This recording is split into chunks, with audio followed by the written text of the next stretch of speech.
YouTube తన short content క్రియేటర్ల కోసం ఒక కొత్త అప్డేట్ అయితే తీసుకువచ్చింది.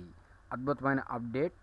మనం ఇన్నాళ్ళు లాంగ్ వీడియోలు అప్లోడ్ చేసేటప్పుడు కార్డ్స్ ప్లేలిస్ట్ దగ్గర కార్డ్స్ దగ్గర మనకి ఎక్కువగా మన ఇష్టమైన వీడియోని పెట్టుకోవచ్చు. అదేవిధంగా షార్ట్స్లో అయితే ఆ ఆప్షన్ లేదు ఇన్నాళ్ళు.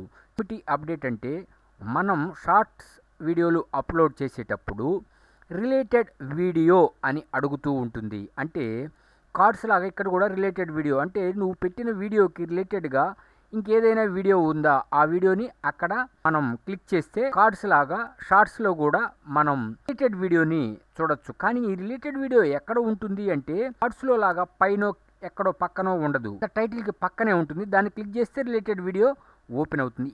ఇటువంటి సరికొత్త అప్డేట్ని యూట్యూబ్ తన షార్ట్స్ కంటెంట్ క్రియేటర్స్ కోసం తీసుకువచ్చింది. ఇది మంచి అప్డేట్ అని చెప్పొచ్చు. ఈ మధ్యన కంటెంట్ క్రియేటర్స్ ఫ్రెండ్లీ వాతావరణాన్ని బాగా యూట్యూబ్ క్రియేట్ చేస్తుంది తన కంటెంట్ క్రియేటర్స్ని పెంచుకోవడం కోసం.